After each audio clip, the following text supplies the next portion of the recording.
کہ حضور نبی کریم صلی اللہ علیہ وآلہ وسلم کی کسی کو غم پہنچے تو اس کے موقع پہ تعلیمات کیا ہیں؟ حضور نبی کریم صلی اللہ علیہ وآلہ وسلم کے چچا زاد بھائی حضرت جعفر طیار رضی اللہ تعالیٰ عنہ، حضور صلی اللہ علیہ وسلم کے چچا زاد بھائی حضور صلی اللہ علیہ وسلم کو بڑے پیارے، میرے آقا نے ارشاد فرمایا تھا کہ یہ جو میرے چچا زاد ابو جعفر حضرت جعفر طیار ہیں، یہ شکل و صورت میں بھی اور سیرت میں بھی میرے مشابہ، حضور کی بڑی مشابہت بھی تھی، چچا زاد بھی تھے، بڑا پیار بھی تھا۔ اور جنگ موتا میں وہ گئے اور وہاں پہ شہید ہو گئے۔ حضور علیہ السلام نے صحابہ کرام کو فرمایا کہ آل جعفر کے اوپر غم کی گھڑیاں آ گئی ہیں، غم کے پہاڑ ٹوٹ پڑے ہیں، اور چلتے ہیں اور ان کے گھر جاتے ہیں اور ان کو تسلی دیتے ہیں۔ آقا علیہ السلام آئے، حضرت جعفر طیار کے صاحبزادوں کو بلایا، اور محمد عبداللہ ان کے نام تھے، ان کو قریب کیا، میرے آقا ان کو پیار کرنے لگے، چومنے لگے۔ اب جب ان کی والدہ نے دیکھا کہ حضور علیہ السلام میرے بچوں سے آج اتنا پیار کر رہے ہیں، گھر تشریف لائے ہیں، قدم رنجہ فرمایا ہے، اتنی محبت کر رہے ہیں، تو ان کے ذہن میں فوراً یہ بات آئی کہ میرا شوہر جنگ پہ گیا ہوا تھا، پتہ نہیں اس کے ساتھ کوئی ایسا معاملہ تو کہیں نہیں ہو گیا۔ تو وہ عرض کرتی یا رسول اللہ خیریت تو ہے، میرے شوہر تو خیریت سے ہیں۔ حضور علیہ السلام نے فرمایا کہ آپ کے شوہر جو ہیں وہ رحمت حق میں جا بسے، وہ شہید ہو گئے۔ تو اس نے عرض کی کہ یا رسول اللہ پھر مجھے ایک اور بات بھی بتا دیں کہ وہ جنت میں ہیں، جنت کی ابدی بہاروں میں ہیں، یا پھر ان کے ساتھ کوئی اور معاملہ ہو گیا ہے؟ اگر وہ جنت کی ابدی بہاروں میں ہیں تو پھر میں اس پہ اللہ کا شکر ادا کروں گی، پھر اس پہ میں صبر کروں گی، اور اگر ان کے ساتھ کوئی اور معاملہ ہو گیا ہے تو پھر میں اس پہ روؤں گی، چلاؤں گی، جیسا کہ ہوتا ہے۔ حضور علیہ السلام نے فرمایا جنگ موتا کے سارے شہداء جو ہیں وہ اللہ کی رحمت میں ہیں اور جنت کی ابدی بہاروں میں ہیں، لیکن حضرت جعفر طیار کے ساتھ ایک الگ معاملہ ہے، یہ بھی جنت کی ابدی بہاروں میں، لیکن ان کے ساتھ ایک الگ معاملہ ہے، اور وہ یہ ہے کہ جب یہ جنگ لڑ رہے تھے تو ان کے ہاتھ میں علم تھا، تو کفار نے، رومیوں نے آپ کا ایک بازو الگ کیا، آپ نے علم دوسرے ہاتھ میں لے لیا، انہوں نے دوسرا بازو بھی کاٹ دیا، آپ نے علم جو ہے اس کو اپنے دانتوں سے پکڑ لیا تھا، دونوں بازو آپ کے کٹ گئے تھے۔ تو یہ جو دو بازو جنگ میں ان کے کٹے اور وہ شہید ہوئے، تو پھر اللہ رب العزت نے ان پہ یہ کرم فرمایا کہ جنت کے اندر رب تعالیٰ نے ان کو ان دو بازوؤں کی جگہ پہ دو پر عطا فرما دیے، اور جب جنت کے اندر فرشتے جنت کی سیر کرتے ہیں اور پرواز کرتے ہیں تو میرے چچا زاد بھائی حضرت جعفر بھی ان فرشتوں کے ساتھ جنت کے اندر پرواز کرتے ہیں۔ دوستو اور بھائیو، یہاں اس سے پتہ کیا چلا؟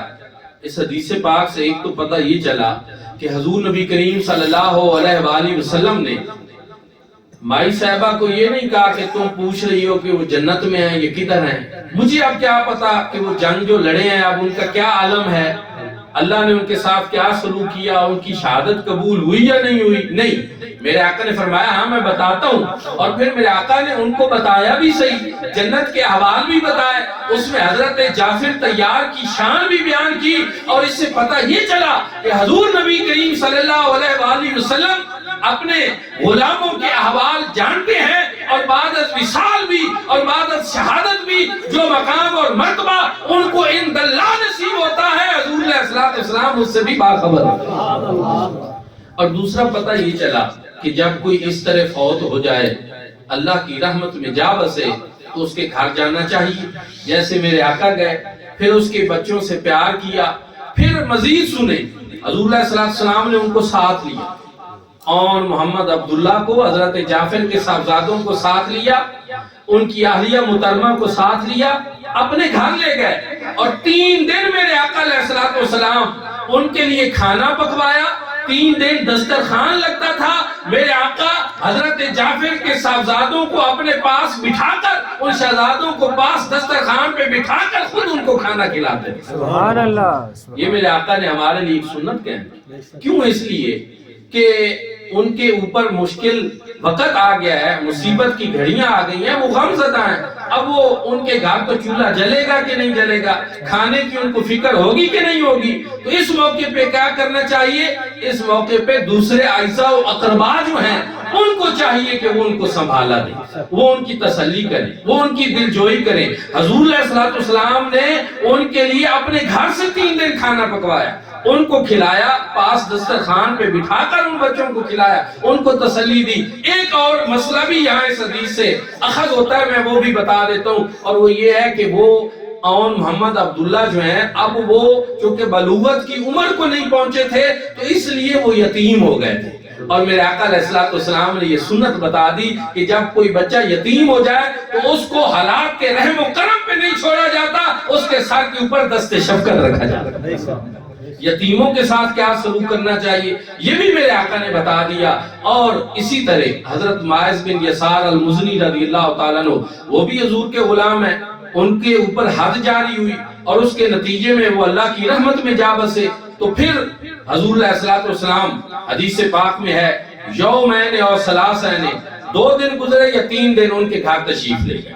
اب اس پہ آپ پھر غور کرنا، یومین اور ثلاثین، 2 دن گزرے یا 3 دن گزرے حضور ان کے گھر تشریف لے گئے. بعض لوگ کہتے ہیں نا کہ سال ثواب تو پورا سال ہو سکتا ہے، آپ لوگ دن بھی رکھتے ہیں کہ دوسرا ہے یا تیسرا ہے، کل شریف ہے تو جو ہم نے تیسرے دن کرنا ہے. تو کوئی اہل سنت کے لوگ جو ہیں، ہم اپنی من مانی نہیں کرتے، ہم قرآن و سنت میں جب اس طرح کی نشانیاں دیکھتے ہیں تو ہم سمجھ جاتے ہیں کہ ہمارے آقا کا طریقہ کیا تھا. حدیث پاک میں 2 دن گزرے تھے یا 3 دن گزرے تھے، میرے آقا ان کے گھر تشریف لے گئے.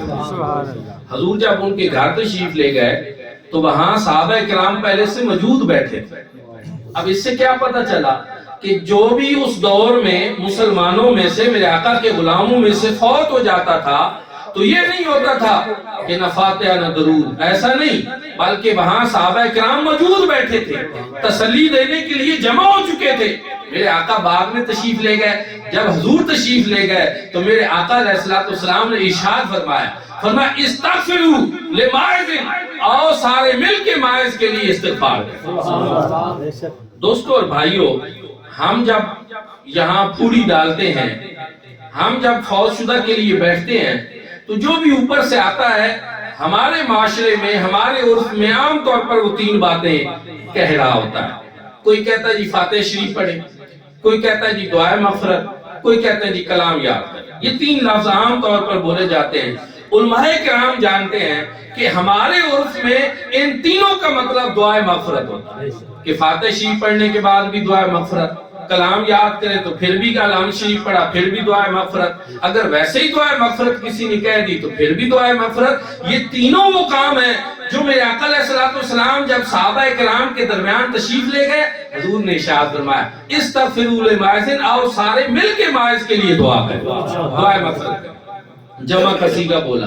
ایک اور سوال بھی ہے، میں آپ سے ضرور پوچھوں گا تاکہ آئندہ کے لیے آپ لوگوں کے ذہن میں یہ بات بیٹھ جائے کہ آپ کسی کے پاس فاتح کے لیے جا رہے ہیں تو آپ وہاں خاموشی سے بیٹھے نہ رہیں بلکہ یہ کہا کریں کہ دعائے مغفرت کریں. وہ سوال میرا یہ ہے کہ حضور نبی کریم صلی اللہ علیہ وآلہ وسلم نے سارے صحابہ کو فرمایا استغفروا لماعز، ماعز کے لیے مل کے دعا کریں. کیوں؟ میں آج کہتا ہوں کہ جی دعا فرمائے قبلہ شاہ صاحب و سید بادشاہ ہیں، حضور کی اولاد ہیں، تو مجھ سے افضل و اعلیٰ ہیں، تو یہ اللہ کی بارگاہ میں دعا کریں گے تو برکت ہوگی. میاں صاحب بیٹھے ہیں، بزرگوں کی اولاد ہیں، تو میں کہتا ہوں جی میاں صاحب آپ بھی دعا کریں، تو یہ بات تو سمجھ آتی ہے.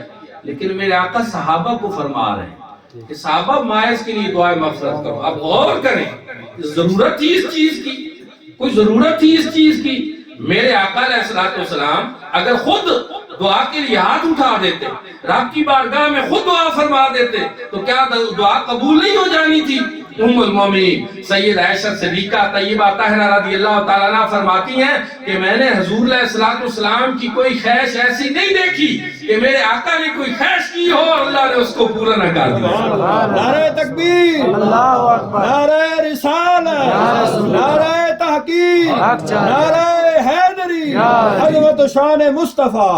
اور دوستو میرے آقا کی تو ہر خواہش پوری ہوتی تھی، لیکن قرآن تو ایک اور چیز بھی بیان کر رہا ہے. قرآن تو بیان کر رہا ہے کہ اگر حضور علیہ السلام زبان سے دعا کریں وہ تو اللہ قبول کرتا ہی ہے. میرے آقا کے دل میں اگر خیال آ جائے تو رب میرے آقا کے دل کے خیالوں کو بھی پورا فرما دیتا ہے. سبحان اللہ. قد نرا تقلب وجهك في السماء قال نولینک قبلۃ ترضاها. حضور کے دل میں خیال آیا کہ اللہ بیت المقدس کی جگہ کعبہ کو قبلہ بنا دے، تو رب تعالیٰ نے میرے آقا کے دل کے اس خیال کو بھی پورا کرتے ہوئے کعبہ کو قبلہ بنا دیا. سبحان اللہ. پائیدار گھوڑا کیوں تڑپ اٹھی؟ انہوں نے کہا کوئی پانی روڑ دیتا ایک طرح ویکھنتے رب کعبہ موڑ دیتا. ریاض سورورتی نے بھی بڑی پیاری بات کی. اس نے کہا وہ جدھر نظر نہ آئے ہم وہ راستہ ہی چھوڑ دیتے ہیں، کعبہ بنتا ہے اس طرف ریاض، رخ جدھر کو وہ موڑ دیتے. سبحان اللہ. میرے آقا نے جدھر رخ موڑا ادھر قبلہ بن دی. میرے آقا نے جب دعا کی تو وہ دعا پوری ہو گئی. میرے آقا نے نگاہ کی تو اس نگاہ کرم نے حالات بدل دیے، اور میرے آقا کے دل میں خیال آیا تو اللہ نے دل کے خیالوں کو بھی پورا فرمایا. سبحان اللہ. اب میرے آقا کے دل کے خیال بھی پورے ہو جاتے ہیں تو پھر حضور خود دعا نہیں فرما رہے استغفروا للماعز، اور سارے مل کے ماعز کے لیے دعا کریں. کیوں؟ اس لیے کہ میرے آقا کی تو ہر دعا قبول ہوتی ہی تھی، لیکن میرے آقا چاہتے تھے کہ میری بعد میں آنے والی امت کے لیے یہ میرا ایک مبارک طریقہ بن جائے. جب یہ فاتح کے لیے جائیں گے میرے غلام تو یہ کیا کریں گے، یہ کیا کہیں گے؟ ان کو بھی پتا ہو کہ فاتحہ کے لیے اگر جانا ہے تو وہاں خاموشی سے بیٹھے نہیں رہنا، بلکہ وہاں پر جا کر کہنا ہے کہ دعائے مغفرت کرو، فاتحہ شریف پڑھو، کلام یاد کرو. ہمارے عرف میں یہ تینوں اسی بات کے مفہوم ہیں تاکہ میرے آنے والے غلاموں کے لیے یہ سنت بن جائے. اور آج بھی الحمدللہ ہم اہل سنت والجماعت اس طرح کا جب بھی کوئی عمل کرتے ہیں تو ہم وہ عمل اپنی خواہش نفس پہ نہیں کر رہے ہوتے، اپنی مرضی سے نہیں کر رہے ہوتے، حضور نبی کریم صلی اللہ علیہ وسلم کے مبارک طریقے کے اوپر کر رہے ہیں. تو یہ میں نے آپ کو دو احادیث مبارکہ سنائی ہیں کہ جس میں حضور نبی کریم صلی اللہ علیہ وسلم فوج شدگان کے گھر خود تشریف لے گئے. صحابہ وہاں پہلے سے موجود ہوتے تھے تو پتہ یہ چلا کہ میرے آقا کا بھی یہی طریقہ ہے، صحابہ اکرام کا بھی یہی طریقہ ہے. آخری آیت پاک جو میں نے خطبہ میں پڑھی اس کا ترجمہ اور مختصر تشریح بیان کر کے اپنی بات سمیٹ دیتا ہوں کہ اللہ رب العزت کے ہاں اس بات کو بڑا پسند کیا گیا کہ رب کی بارگاہ میں فوت شدہ کے لیے دعا کی جائے، دعا مغفرت کی جائے. اس بات کو اللہ نے پسند کیا اور صحابہ اکرام دعا کرتے تھے اپنے سے پہلے فوت شدہ مسلمان بھائیوں کے لیے. تو اللہ نے ان صحابہ کو اتنا پسند کیا کہ ان کی شان قرآن میں بیان فرما دی. فرمایا والذین جاؤوا من بعدہم، کتنے ہی اچھے وہ لوگ ہیں جو بعد میں آنے والے ہیں، یقولون ربنا اغفر لنا ولاخواننا الذین سبقونا بالایمان، جو یہ کہتے ہیں کہ اللہ ہماری بھی مغفرت فرما اور ہمارے سے پہلے جو مسلمان بھائی اس دنیا سے چلے گئے ہیں ہمارے ان بھائیوں کی بھی مغفرت فرما. تو اس لیے پتہ ہی چلا کہ اللہ کو بھی یہ بات پسند ہے کہ فوت شدہ کے لیے دعائے مغفرت کی جائے.